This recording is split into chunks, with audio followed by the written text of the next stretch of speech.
Welcome to the M Factor Live, a space where art of movement meets wisdom of the heart. My name is Emme, and I welcome you to another episode of yoga live teachings in uncertain times. I am delighted to see many of you already here. I hope you can hear me well and see me well. Let me know if something doesn't work, but on my end it looks like as if everything is good to go today. All right, welcome. Today's session, I would like to teach a little bit about posture. This is one of my most favorite topics, because I believe that if you understand your body better, and your posture is a large topic within your well-being, as well as our athletics that we do, our yoga practice, it really affects anything and everything we do. Yeah. My yogis, the people that I teach, they understand their bodies a little bit better. And I believe in my heart, and that's why I'm here. If you understand what you are doing and why you are doing what, you will be able to choose better practices for yourself. You will be able to direct your training so much better. Yeah, I know that everybody is sitting at home right now and we're all watching fitness videos or everybody is putting themselves out there, and it's lovely that we're moving together, which is great. But beyond that step of just doing something somehow is the next step, that is a better understanding of what you're doing. And so today I want to go into our spine. I want to go into a little bit about why we are having some of the nagging pain and how to direct our yoga practice so that it becomes much, much more effective, and that it actually grows to something that changes your posture. I see too many yogis who practice yoga all the time and nothing ever changes. Yeah, this is one of the biggest motivators for me to teach, and this is why I explain so much. Because I believe in my heart, if you just take 10% or maybe a little more over time of what I explain, you'll be able to get your yoga practice to a completely different level. Yeah, so that is the M Factor Next Level Yoga. So our spine, and I'm going to come a little bit closer so you can hopefully see me better. So I have my little friend here. This is Sammy. I have a large friend, which is Sam, and this is Sammy. And all of my students know it because I love to illustrate some things that, you know, might help you to understand your spine a little bit better. So first and foremost, our spine is at the core of our being. It's at the core of our upright posture and anything we do. So really, if we talk about our core, if we think about bones and structure, our spine and the connection of the spine to the largest bone in our body, our hips, is really our core. Okay? So now, the spine is a structure which is movable and stable. So this is important to understand. We are actually able to stabilize the spine, and that is usually connected to posture, right? And we are able to move our spine. And the better your spine is able to move in a stable way, the less pain you will have, the less problems will occur the older we get, or even when we're young. We need stability and mobility in our spine. Yeah? So now, most of you know we have a sacrum, which is the orange part up here, which is kind of like a triangle that is just wedged in between these two ears, which are part of our pelvis. This is called the pelvis, the pelvic bone. And then from there, we have this green part, which is our lumbar spine. You know this. We have a blue part, I hope you can see this here, which is our thoracic spine. And then we have this lavender, light purple part, which is our cervical spine. Okay, so now, ideally, we have specific curves in the spine. So the spine is not a stick, and the spine is not just straight, it is curvy. And because of this curviness, we are able to move in our spine. Yeah, we're able to move. If we just had a stick with discs in between, it wouldn't allow us all the movability that we have in our spine. So now, I want you to think about two things. The curve in the lower back and the curve in the neck area are called lordosis. So they're curved this way, yeah? And all of us, we have this. We have this in our upper neck, and we have the same curve in our lower back. Now, the curve in our blue part, the thoracic spine, is slightly the opposite, so that those three curves are actually being connected with each other.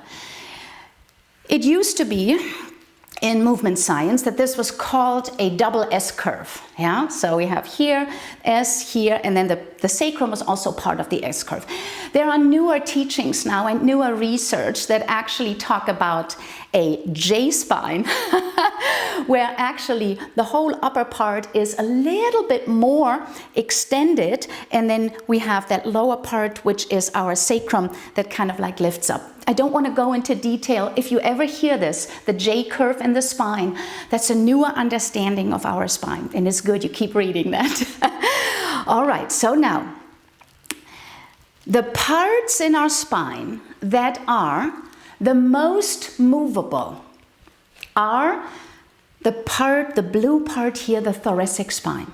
So with the structure of how our lumbar vertebrae, yeah, we have 5 lumbar vertebrae. They are very dense and they are large.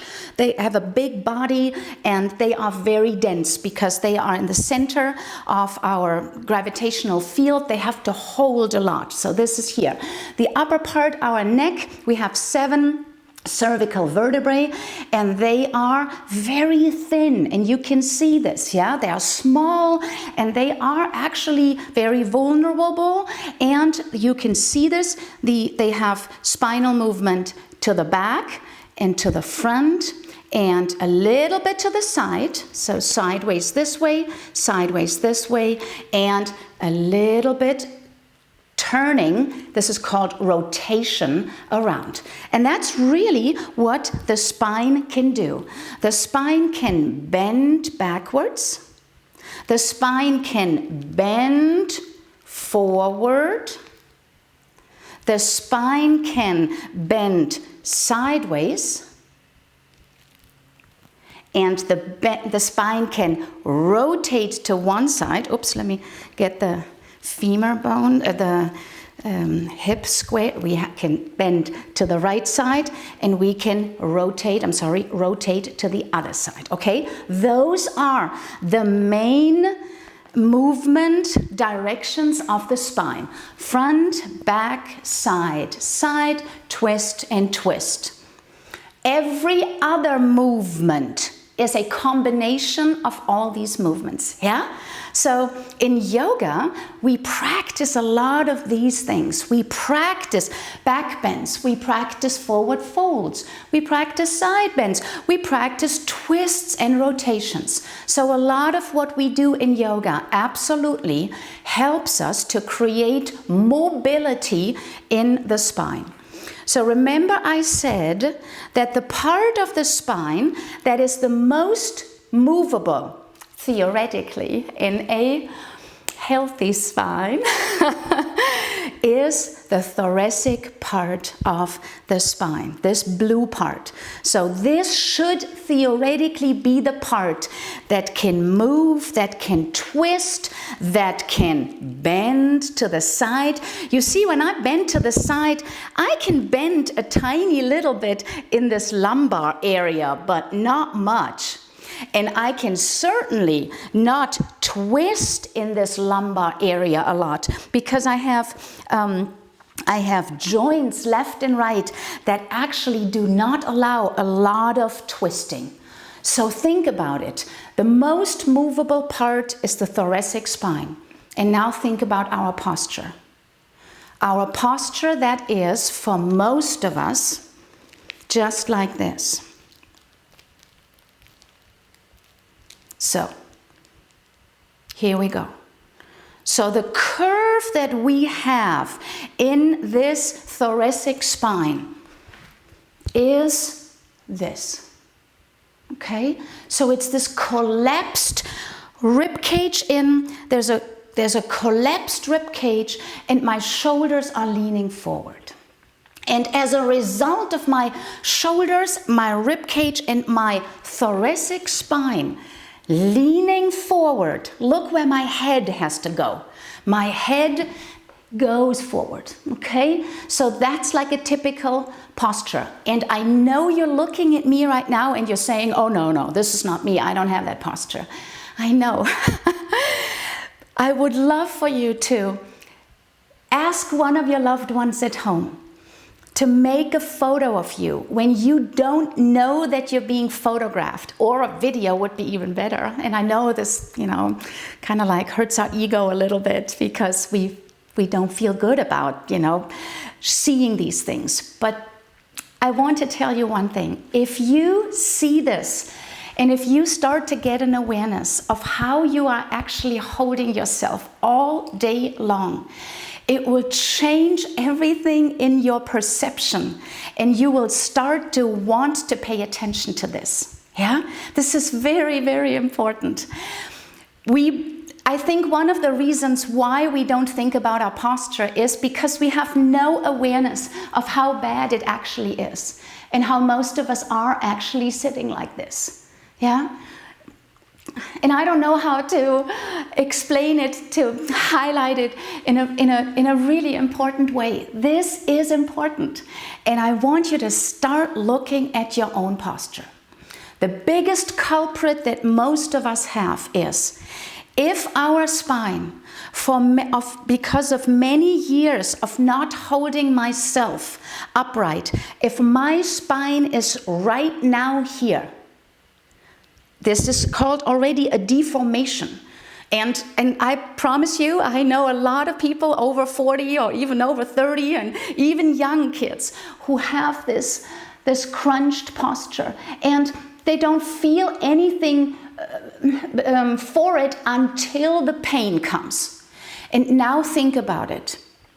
This part of the spine that is rounded and held in this position is, for most of us, the part that doesn't move at all.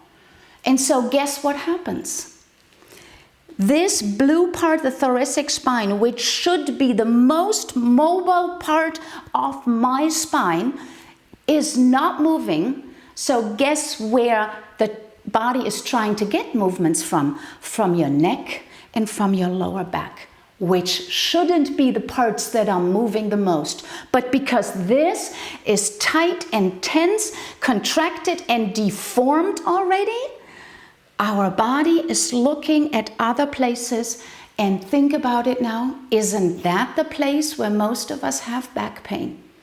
We don't have back pain here. You don't have back pain as much in your shoulder blade area, in the upper back. The back pain is where? In the lower back, in the lumbar spine, in the sacrum, and in the cervical spine. Correct? Think about it. I promise you, all of you who are watching here, there is I think the Chiropractor Association constantly tracks the number, and it's we are at 93% of people will have moderate to severe. So this is not just the mild back pain. This is moderate to severe back pain. And that is horrible. And we have all these people in our yoga classes. Yeah? And I know you're trying. I know you're trying to move and you're trying to do the right thing. But if we don't understand how to move, we will not get anywhere. Okay? So, all right. With all this horror scenario. Let's go to the good news. The good news is that yes, through a consistent training, you can reverse this position into a much more upright position. And for that, we need stability exercises where we make the spine stable enough so that it allows me to move. And then we need mobility exercises like we have done in the past week. So if you go back to some of the old videos, you will see that we have worked a lot with our spine. Now, if your spine, and I want you to do this with me today and right now here. So take your hand into your lower back. Remember, the lower back is not down here in the sacral area. The lower back is a little bit higher. That's where this green part is. It's a little bit higher than most of us think it is. Yeah? So this is our lower back. And then see if you can touch in your back, your thoracic spine. Most of us, we can't touch it there, but try and see. This is your thoracic spine, okay? In the front, it would be from the navel or right above the navel, kind of like up here where my rib cage and sternum, where the sternum ends. And this part is my cervical spine, okay? So now, for most of us, we are sitting like this. And me too. When I'm on the computer and I'm sitting there, I can constantly catch myself getting into this position. And what happens is the belly protrudes, my shoulders are hanging, I am pushing my thoracic spine out to the back, and I'm actually just hanging in the spine. This is called I'm hanging into my thoracic spine, okay? So now, how do we change this? If the spine is already curled like this, it is very difficult for you to just kind of like lift up the arms or stretch forward upward. This is not what we want. What we want is our sternum. This is the front bone up here. You can knock on it onto the front bone. This is called the sternum. And we lift that sternum up. And this is the first part that I want you to try to do. So put one hand into your lower back and just arch the back into a lumbar curve. And you will see, as a result, already our upper sternum, our upper back is going to rise up and lift up a little bit higher. So for some of you who have a lumbar spine that doesn't have a big curve, this already is the first step. Create a lumbar curve in your lower back, and we're doing this by tilting the hips slightly forward and arching from the lower back. And as a result, you can see this and feel this. Your rib cage is going to lift up.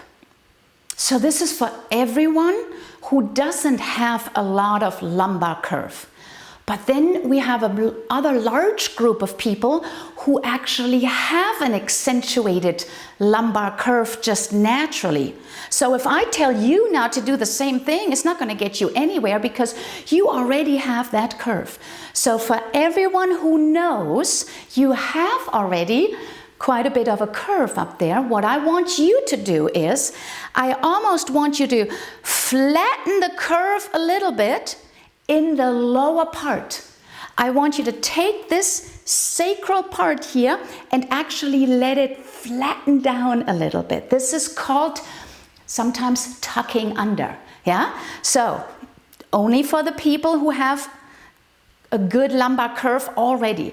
I want you to almost flatten the curve a bit, and what I'm doing is I am bringing my pubic bone up and I'm drawing my navel in, because for you guys, you really need the core and this lower part to work. And now in this position, I still lift up my rib cage, and the action, the activity is a rising. And as a result, my rib cage is going to lift up. I want you to try this out. So I know it's a little bit black and white to put you into these two groups. Of course, there are much more gray zones in between. I'm aware of this, but you get the gist of it, yeah? Most of us fall a little bit in one of these groups, and you need to know in which group you fall. And if you need help with that, you know where to find me, yeah? So now, we are lifting up our sternum. And now I want you to see if you can sit as high and tall as possible. And you can do this in standing position as well. And find that lift and length in your spine. Now the goal is to be upright and extended. And notice how even my head and my neck and the crown of my head adjust itself when I adjust the other parts of the spine. Yeah? So now, here comes one more thing. What do the shoulder blades have to do with our posture? Most people think if my shoulders are rolling forward, then I need to just pull them back. I just need to lift them up and pull them back. But if you remember the rounded position here in your thoracic spine, if I now pull my shoulders back here, basically my shoulders would be here and here. If I just take my shoulders out of this position and just pull them back, do you see this? I am not moving my spine at all. So we need first the lifting sensation of the spine, and then I want you to do this. So lift up and then externally rotate the arms back. So you take your thumbs and you rotate your thumbs back. And so the arms will go from kind of like the side, a tiny little bit to the back. And I want you to do this a few times and really feel the upper back muscles starting to engage and lift my rib cage and my thoracic spine up. Yeah? Try this out. External rotation in the arms, lift, and then feel how those two parts here, left and right, are called shoulder blades. And the shoulder blades are kind of like triangles on the back of our rib cage. Just remember that. Shoulder blades, triangles on the rib cage. And they are deeply connected with us being able to move our arms. Yeah? So now, if I rotate my arms back, you will feel how the shoulder blades actually ground a little bit closer onto my rib cage. And they all also, you might feel this immediately too, come together a little bit. And that's what we want. Yeah? We want external rotation, shoulder blades coming lightly together. And then if you would let your arms just go, this is my posture. Yeah? This is the muscles that are necessary to create that posture. Yeah? So now, all of this is theory. But at least I hope that you are a little bit aware of a couple of things. You need to start looking at your posture. That's number one. You need to look in the mirror, catch yourself when you are sitting, catch yourself when you're standing. I want you to start to get an awareness. Where is my thoracic spine? Where's my head? If this is the only thing you take away from this, fabulous. Yeah? Because anything that we do here on our mat, I don't care if you practice a full hour and a half every single day, is just a drop in the bucket. If you the other 16 hours that you are awake, sit like this or just be like this, yeah? And I want to mention one more part, and that is our well-being. When we think about posture, I think a lot of people have this almost rigid, more physical experience. But I want to tell you that our body speaks. It speaks a language. The way how you move is the language of how your body speaks. And I know in our culture, we don't talk about this much, and this is not taught. People don't pay attention to this. But when I look at your body, it actually reveals so much more about yourself than your words ever could. The body never lies. The body doesn't hide. It can't hide things. The body reveals what is going on the inside. And when I watch a lot of my yoga students on the mat, and I can see things in the language of how their body speaks that they don't even need to say in words, or they might not be able to say in words. So our well-being and our experience of life is deeply connected with the physical part of our body. And although in our culture we love the fitness, exercise, the aspect of it, this is wonderful, it's just one part, but it's so limited, and it doesn't allow for growth and going what's beyond the 90-degree angle, what's beyond the exercises with the weight, what's beyond me just bending back, yeah? In yoga, you hear a lot of expressions like open your heart. What does that mean?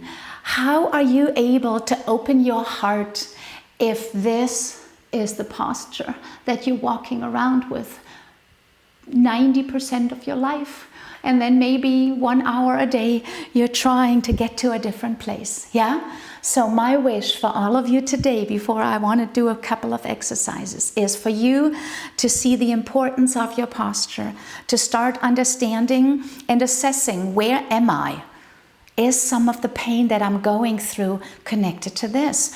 Do I have a path that maybe will help me? Can I do something to actually change the way how I feel and the way how my posture can change? Of course it can.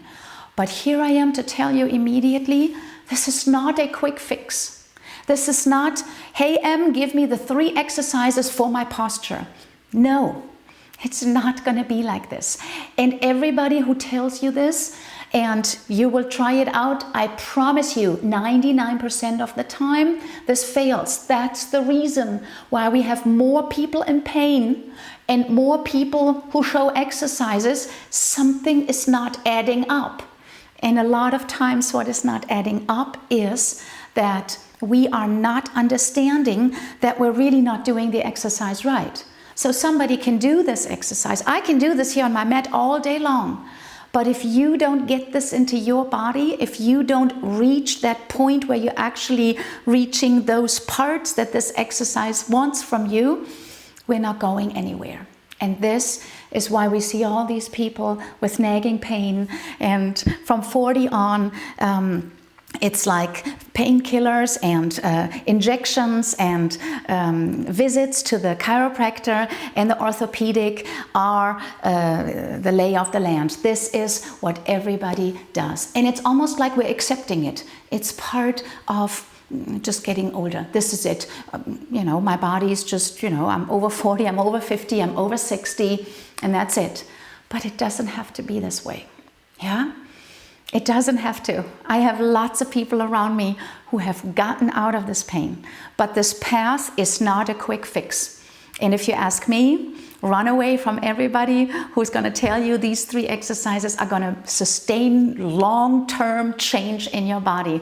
I would be very leery about those things. But we have to start somewhere. And so I hope today clarifies a little bit the importance of the thoracic spine, the importance of when we practice yoga. And I hope you're coming back tomorrow and the day after tomorrow and the day after tomorrow. And maybe you go back to some of the other classes that I have done already.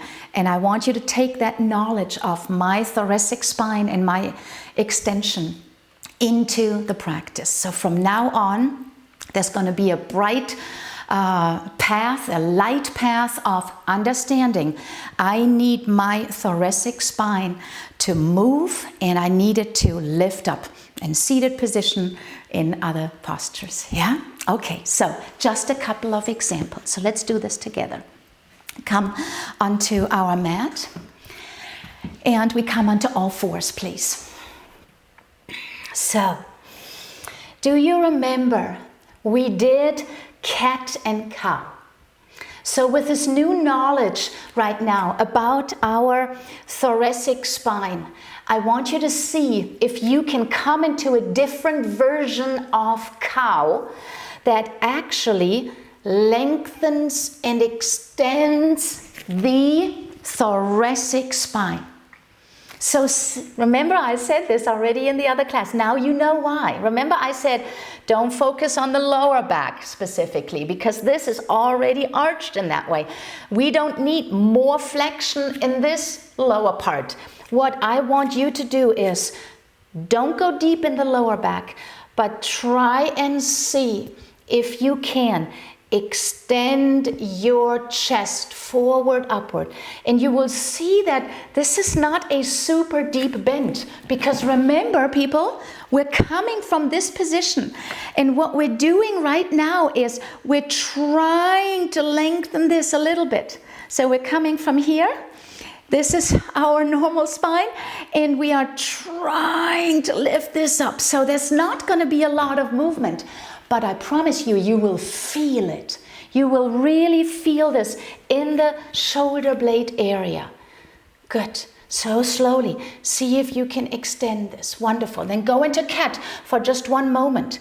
And don't focus on this upper part because we already are here. So I don't want you in cat to lift this blue part up even more. It's not necessary. I want this green part to actually stretch out in the opposite direction of what it usually stretches. So this is why I tell you in cat, I want you to round your lower back. And look how good this feels when you focus on your lower back in cat. And then again, cow and cat. And again, cow. Let's stay in cow for another moment. Chest forward, upward. You remember you want that blue part to elongate and lengthen as good as I can. If I would demonstrate it without being in this position, it would be this movement. This is the movement I want. Yes. And then last time, let's do it a couple of more. Cat, all the way lower back. This green part, those big vertebrae, there's a lot of tissue that actually is very dense and supportive. We want to stretch that out. And then chest forward, upward. Good. All right. Now from here, come into this position where your chest comes slightly forward, upward. And then we open up the left arm to the side. And what I want you to do, remember our external rotation? I want you to see if you can lift up the thumb of that left arm. Lift it up. Not moving the shoulder and the arm. This is not the case. What we want is my shoulder blade. Remember how we did this in seated position? Look how difficult this actually is when I'm on all fours. Yeah? And other side.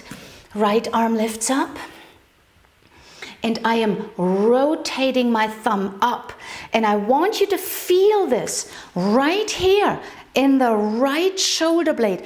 I want the right shoulder blade to hug around your back. Yes, that's it. Forth and back.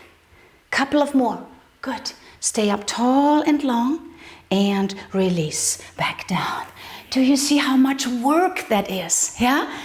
And who remembers the exercise yesterday that we did where we opened up our chest here?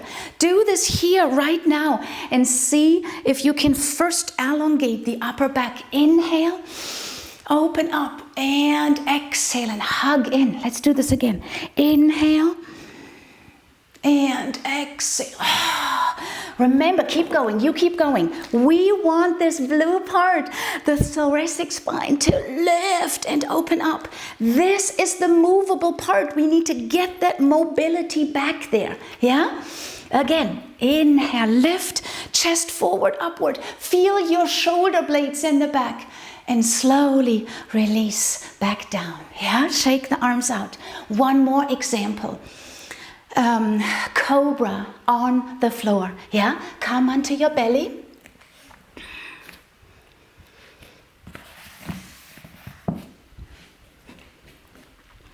Good. All right. Now, remember how in Cobra, most of us just arch back in the lower back. So most of us, when we think of Cobra, we actually think of lifting up really high and just arching the back. Now, if you understand Cobra, you would know that Cobra is not a lower back bend facilitator. It is a upper back facilitator. So we have upward facing dog, which is absolutely lower back, and we have Cobra, which is upper back. So now in Cobra, instead of lifting the rib cage up, instead of lifting yourself up and arching the lower back as much as you can, I want you to do this. Stay on the ground with your whole rib cage and only try to lengthen and lift up the sternum. And I promise you it's not going to be a lot of movement yet, but we'll get there, yeah? Because now, if we do this, so glute engagement, remember all of us with our lumbar spine, maybe a little bit more accentuated. I want you to squeeze your glutes and almost tuck under a little bit. And then do this. So without bringing the arms back yet, put the hands to the side and only lift up the head. And I want you to feel how your shoulders and shoulder blades are pulling back and down. And lower down. And lift up and hold. So if you're starting to feel this in the lower back already, we're already not working enough with the upper back, yeah?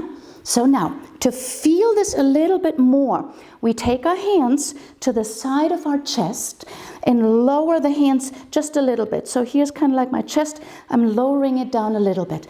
And what I want you to do is see if you can squeeze your shoulder blades together. And let your head just basically look forward. We're hovering the nose a few inches off the ground. Good. And if you lift your head very lightly, you can start to feel your upper back working. This is Cobra. And now the arms are not pushing me up. The arms are dragging back. I want you to think that the arms do this movement on the mat. Yes. Okay, let's do this again. Release for a moment. I'm going to build it up one more last time so that you can feel it. Our goal is to feel this in between our shoulder blades in the upper back, and we're doing this movement. That's what we're doing.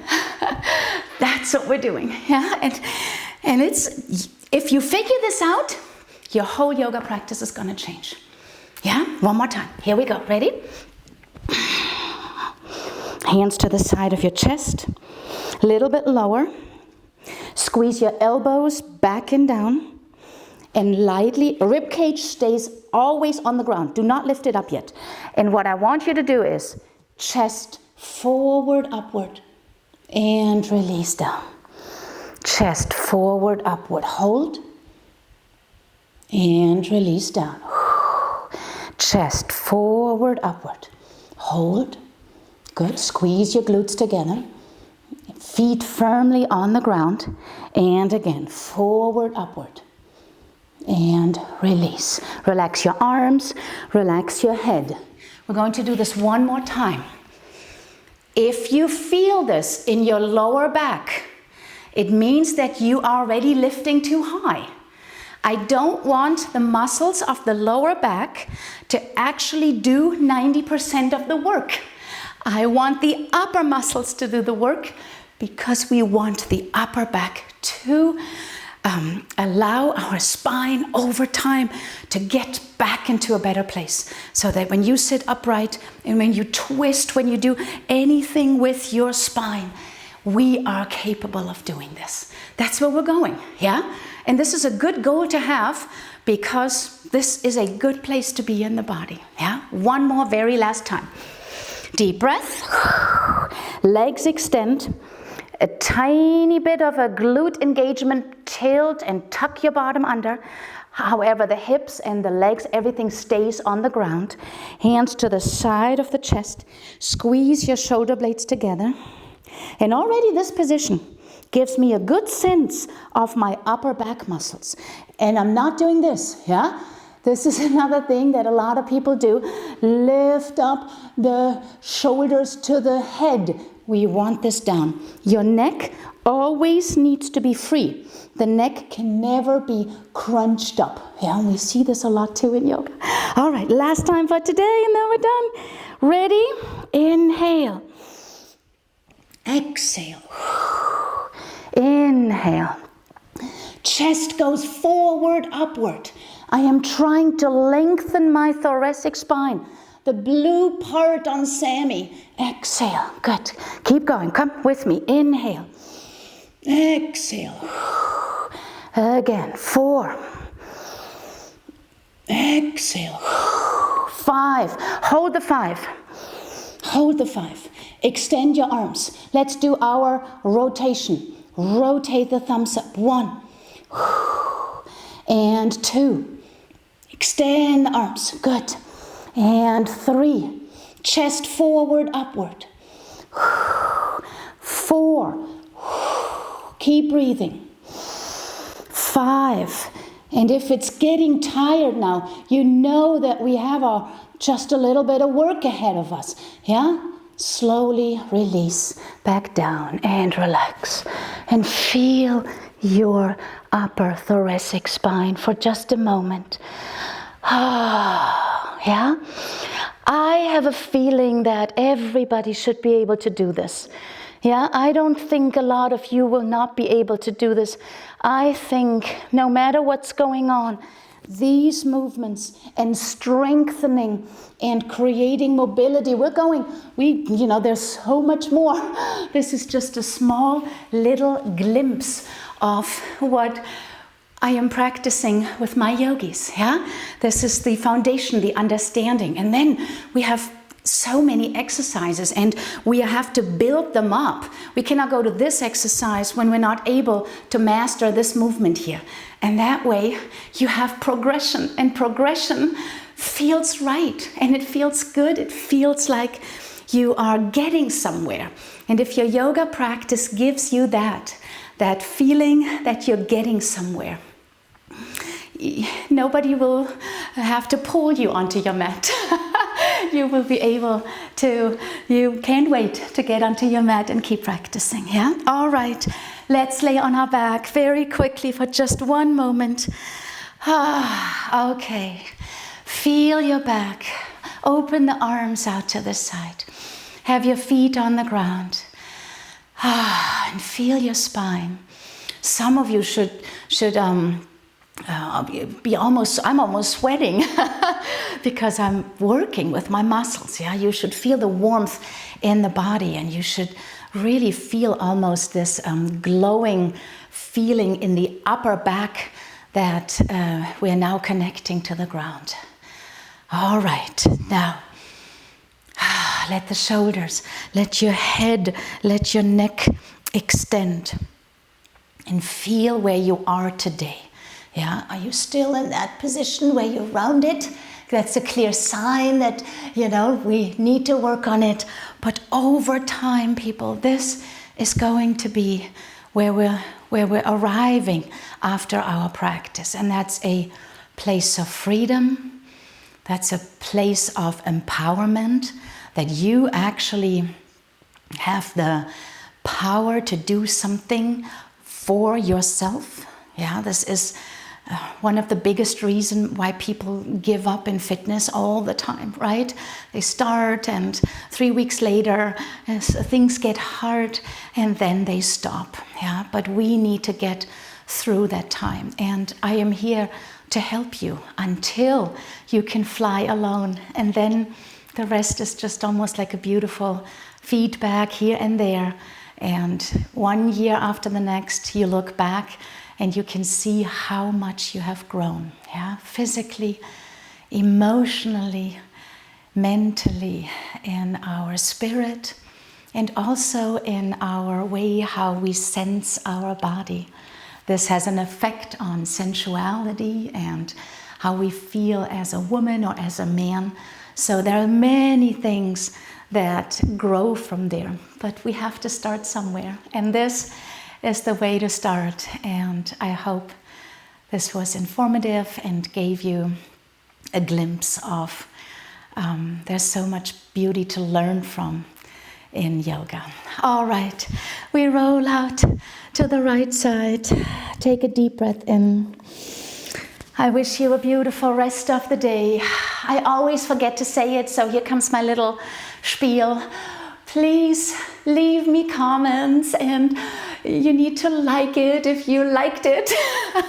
And subscribe to my channel, because all of this is algorithm based, and so all of these things, who is watching and who is not watching, is estimations. I'm learning all these things right now. So the more you participate with me, the more you comment, the more you engage, the more YouTube thinks this was valuable to somebody. So I hope to everybody who's there, Gregory, Vicky, Sunniva, hello. Oh my God, this is lovely. I love to see you. Yes. And Marcus is there. Fabulous. I love to see you here. Yeah, I'm here for you. I'm not doing this for me. I'm doing this so that you can take something out of it and put it into your life. Yeah, let me know what works, what doesn't work, what's difficult. This is not a quick fix. This is hopefully a passionate start into a journey. Yeah, if you can share this with me, if I can infect you a little bit with joy and passion for movement and awareness and health, then getting older is not so bad. Yeah, so I know some of you had birthday already too. My birthday is coming up, and it's a big one, and I want to talk about it, but not today. I will see you tomorrow. Thank you so much for being there. Tomorrow, 12 o'clock again, I will be there for you. See you then. Namaste.